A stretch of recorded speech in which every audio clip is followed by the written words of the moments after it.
Chantal Akerman est une jeune femme qui vit dans un appartement de logement social à Berlin avec son frère et sa mère alcoolique. Elle n'a jamais été vraiment douée dans quoi que ce soit dans sa vie, éducation, sport ou art. La seule chose que Chantal veut faire, c'est devenir une influenceuse sur les réseaux sociaux. En fait, elle fait de son mieux pour être une personnalité des réseaux sociaux en réalisant des tutoriels de maquillage en direct sur Instagram. Cependant, Chantal est extrêmement maladroite et finit par coller ses mains au lavabo de la salle de bain.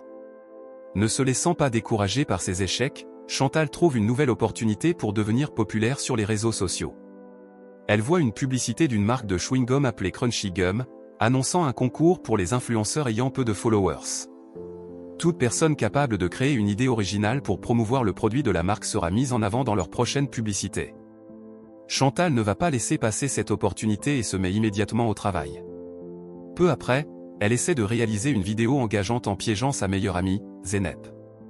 Mais cette dernière refuse de participer à cette compétition stupide et préfère vérifier si elle a reçu une invitation d'un cabinet d'avocats local. Il s'avère qu'elles avaient toutes les deux promis d'envoyer des candidatures quelques semaines plus tôt. Aujourd'hui est le jour où elles recevront soit une lettre d'acceptation, soit de rejet. Alors que Zeynep est occupée à trier ses courriers, Chantal remarque une enveloppe qui traîne. Elle la ramasse et découvre une lettre d'acceptation de la part du cabinet d'avocats pour Zeynep. Mais au lieu de lui remettre, elle la cache rapidement dans son sac. Ensuite, elle entraîne Zeynep dans un centre de jeunes local pour essayer un emploi à temps partiel mal rémunéré. Chantal fréquente régulièrement cet endroit car il y a du Wi-Fi gratuit, ce qui agace les enseignants sur place. Il lui conseille de prendre l'initiative et de chercher de meilleurs emplois ailleurs, mais Chantal s'en fiche. Étant également une ancienne élève, les enseignants sont contraints de lui donner l'emploi à temps partiel. Plus tard, les deux meilleurs amis se retrouvent à donner des instructions à un groupe d'enfants pour une pièce de théâtre à venir. C'est alors que Chantal aperçoit un miroir antique dans un coin de la pièce. Elle et Zeynep s'approchent de ce miroir gothique, extrêmement sale, qui porte une inscription en haut. Juste au moment où elle commence à discuter, le verre devient aussi propre que neuf. Chantal plaisante en disant que c'est un miroir magique, tandis que Zeynep pense que c'est un gadget de réalité virtuelle. Néanmoins, Chantal reprend encore à parler de son concours sur les réseaux sociaux et de ce qu'elle prévoit de faire pour celui-ci. Elle veut devenir une princesse et habiller Zeynep en sorcière. Puis un beau prince viendra la sauver, l'embrasser et l'épouser. Elle explique comment elle compte réaliser cette idée quand soudain, quelque chose d'étrange se produit. Le miroir antique prend la parole et dit « Votre souhait est mon ordre ». En entendant cela, les deux amis sont tellement effrayés que Chantal donne un coup de pied au miroir. Cependant, le verre ne se brise pas et au lieu de cela, il aspire sa jambe. Zeynep essaie de sauver son amie mais elle aussi est attirée à l'intérieur du miroir. Elles arrivent de l'autre côté, le monde magique de Catania où les contes de fées deviennent réalité. Peu après, elles sont accueillies par un esprit nommé Sparky, le gardien des portails entre les deux mondes. Il leur révèle que Chantal a réveillé le miroir magique qui a exaucé son vœu de devenir une princesse. Elle est désormais Rosalia Esmeralda, la fille unique du roi de Catania, ou Eldritch II. Mais l'esprit ajoute que le roi est un tyran qui a détruit tous les portails à cause d'une prophétie. Selon cette prophétie, un élu viendrait d'un pays lointain pour renverser son règne. De plus, l'esprit avertit les deux amis qu'elles n'ont que 24 heures avant que le portail ne se rouvre. Elle leur souhaite bonne chance et disparaît. Bien qu'elle soit complètement sous le choc, Chantal suggère de profiter du temps en utilisant pleinement son statut de princesse. Les deux amies quittent la pièce où elles sont arrivées, seulement pour découvrir qu'elles se trouvent dans un immense château médiéval. En jouant dans le hall, elles rencontrent Aladdin, le personnage principal du livre Les Mille et une Nuits. Mais ce n'est ni un voleur ni un prince, mais un serviteur au service du roi tyran. Chantal voit le jeune homme beau et commence immédiatement à flirter avec lui.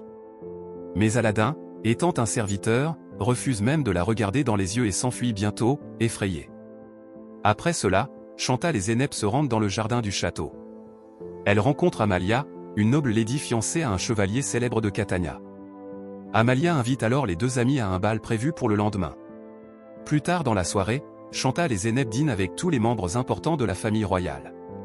Elles sont stupéfaites de voir que la reine est piégée dans un tableau.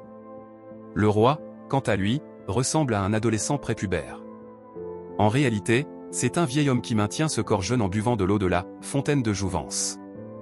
Ailleurs, nous faisons la connaissance de Bosco, un beau prince du royaume voisin. Il est amoureux de Philippe, un jeune maître d'écurie qui s'occupe des chevaux du royaume. Cependant, tout comme les autres nobles, Bosco est censé faire ce que ses parents décident pour lui. Il est alors révélé qu'il est l'un des plusieurs princes qui se disputent le mariage de la princesse Rosalia Esmeralda. De retour à Catania, Chantal découvre une vérité assez perturbante à propos d'elle-même. Selon une prophétie, elle sera bientôt maudite par une sorcière nommée Sansara. Cela la plongera dans un sommeil comateux pendant 100 ans. Seul son véritable amour pourra la réveiller d'un baiser. Il est évident que Chantal est la princesse de la Belle au bois dormant. Comme si cela ne suffisait pas, Sansara décide de visiter Catania cette même nuit. Elle prend la forme d'une vieille femme et apporte avec elle un fuseau. Mais avant que la sorcière ne puisse causer des dégâts, Chantal et Zeynep lancent une attaque surprise contre elle. Elles savent que la peau d'une sorcière est immunisée contre toutes les armes sauf celle en argent. Ainsi, elles parviennent à faire tomber Sansara en utilisant une cuillère en argent et une baguette en argent. Les deux amis la forcent à retirer la malédiction du corps de Chantal et à l'enfermer dans un vase voisin. Elles rangent ensuite les outils en argent et permettent à Sansara de s'envoler vers chez elle. Le lendemain matin, Chantal et Zeynep attendent que le portail magique s'ouvre à nouveau. Elles sont impatientes de rentrer chez elles quand soudain elles entendent un bruit venant de l'extérieur. Elles regardent par la fenêtre et voient qu'un prince grimpe jusqu'à la chambre. Chantal refuse alors de retourner dans son monde car elle n'a pas encore créé de contenu pour devenir célèbre. Elle convainc donc sa meilleure amie de rester jusqu'à ce qu'elle filme une vidéo promotionnelle pour Crunchy Gum avec le prince. Ensuite, elle décide rapidement d'un plan et Zeynep se cache derrière un rideau avec le téléphone portable de Chantal. Cette dernière fait semblant de dormir tandis que Zeynep filme à distance. Le prince Bosco entre bientôt dans la chambre et essaie, assez à contre-séhure, d'embrasser la Belle au bois dormant. Mais Chantal se réveille avant même que leurs lèvres ne se touchent et commence immédiatement à jouer un rôle pour sa vidéo promotionnelle. Elle essaie de faire exprimer au prince son amour, mais il n'est clairement pas attiré par les filles. Dans sa nervosité, il saisit le vase voisin et permet accidentellement à la malédiction de sang de s'échapper. La malédiction commence à virevolter autour de la chambre et brise même le miroir magique avant de pénétrer dans la bouche du prince. Presque immédiatement, plusieurs mauvaises choses se produisent en succession rapide. D'abord, Bosco perd connaissance après avoir avalé la malédiction de 100 ans. Puis, le miroir magique se brise en morceaux, fermant ainsi le seul moyen pour les deux filles de retourner chez elles. Ne voyant pas d'autre option, le duo invoque Sparky, qui est furieuse de la pagaille qu'elles ont créée. Elle leur dit que personne ne peut réparer le portail magique sauf une sorcière novice dotée de puissants dons naturels. En entendant cela, Chantal se souvient de son souhait, elle avait demandé à être une princesse et à ce que son amie soit une sorcière. Cela devient évident que Zeynep doit maintenant s'entraîner pour devenir une sorcière novice afin de réparer le miroir. Les deux amis décident alors de se rendre chez Sansara, qui vit profondément dans la forêt enchantée. Après le départ de Sparky, les deux filles cachent le corps inconscient de Bosco pour que personne ne le trouve. Elles descendent ensuite mais rencontrent Aladdin qui essaie au début de les éviter. Mais lorsque Chantal supplie pour qu'il les aide, il accepte à contre-séhure de faire tout ce qu'elle demande. Il leur montre alors son tapis ancestral qui a besoin de nombreuses réparations car il est déchiré en plusieurs endroits. Néanmoins, Zeynep demande à Aladdin s'il connaît le chemin de la forêt enchantée. Il répond que oui et les guide bientôt hors du royaume sur 2 chevaux. Elle voyage pendant plusieurs heures et arrive enfin à l'entrée de la forêt enchantée. Chantal et Zeynep entrent tandis qu'Aladdin reste en arrière pour s'occuper des chevaux. À peine quelques minutes plus tard, les deux aperçoivent une grande chaumière en bois et y entrent prudemment. Elles sont bientôt confrontées à sa résidente, Sansara, la sorcière maléfique qui a lancé la malédiction de 100 ans sur la princesse Rosalia. Elle est prête à éliminer les deux filles quand soudain elle remarque le collier que porte Chantal. Cela fait comprendre à Sansara qu'elles ne viennent pas de ce monde et elle s'agenouille immédiatement devant elle. Elle leur révèle alors une prophétie parlant d'un héros venu d'un autre monde. Ce héros entrera dans le château interdit où elle trouvera un diamant bleu. Avec ce puissant bijou, le héros apportera la paix au royaume et renversera le roi tyran. En réalité, le roi actuel, Eldridge II, est un homme maléfique qui a banni les sorcières de Catania. Avant son accession, les sorcières travaillaient comme sages-femmes qui aidaient les femmes à accoucher en toute sécurité. Mais après que le roi ait entendu la prophétie, il est devenu suspicieux de tout le monde et a banni toutes les sorcières. Après cette révélation, Sansara donne à Chantal une boussole qui guidera son chemin vers le château interdit. Chantal quitte ensuite le chalet avec un livre contenant d'anciens sorts tandis que Zeynep reste pour s'entraîner et devenir elle-même une sorcière. Quelques heures plus tard, Chantal revient à son château et tente de réveiller Bosco en utilisant son nouveau livre de sorts. Elle est occupée à lire le livre pour trouver le sort parfait lorsqu'elle entend soudain un bruit venant de l'extérieur.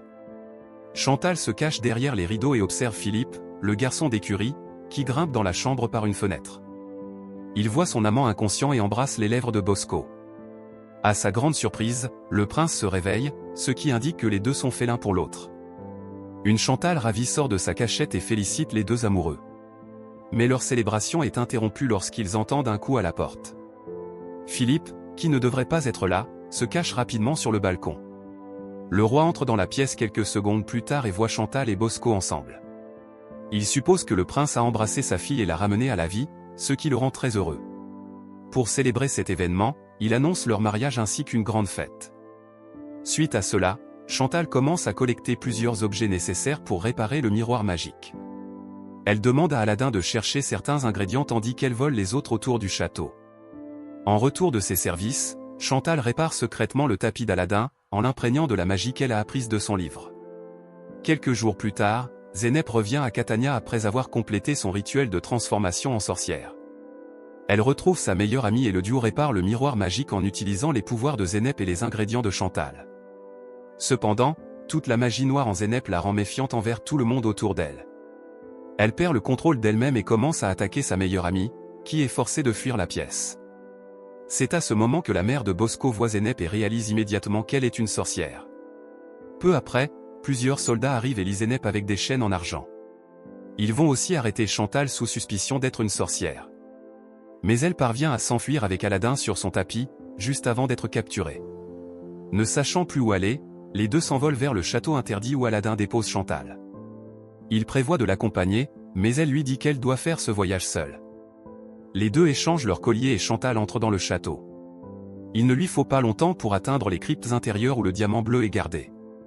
Mais avant qu'elle ne puisse le prendre, un dragon féroce émerge des profondeurs d'une caverne voisine. C'est une grande bête sombre avec un feu furieux dans les yeux. Mais Chantal reste calme et, au lieu de fuir, commence à parler à la bête avec amour. À sa grande surprise, le grand dragon se laisse tomber au sol comme un chiot. Il est évident que la bête aime Chantal et est prête à l'aider. Suite à cela, Chantal saisit le diamant bleu d'un vieux trône placé à l'intérieur du château. Elle saute rapidement sur son nouveau dragon de compagnie et les deux volent de retour à Catania. Ils s'arrêtent en chemin et visitent la fontaine de Jouvence, habilement cachée au milieu d'une forêt. Le dragon stocke une grande quantité d'eau dans sa bouche et ils reprennent leur voyage. Peu après, ils arrivent à Catania où le roi a organisé une grande cérémonie publique. Zeynep est attachée à un poteau au milieu de la cour et est sur le point d'être brûlée vive pour être une sorcière. Mais Chantal intervient rapidement avec son dragon, qui crache de l'eau vers le roi et ses hommes. Cela les transforme tous en bébés en quelques secondes. Après avoir neutralisé ses ennemis, Chantal libère sa meilleure amie Zeynep. Elle prend ensuite la couronne du roi et y place le diamant bleu. Cela la fait officiellement la dirigeante de Catania et lui donne un contrôle magique sur le royaume. En utilisant ses pouvoirs, Chantal libère la reine de son portrait. Elle déclare également qu'Amalia sera désormais la chef des chevaliers responsables de la garde du royaume.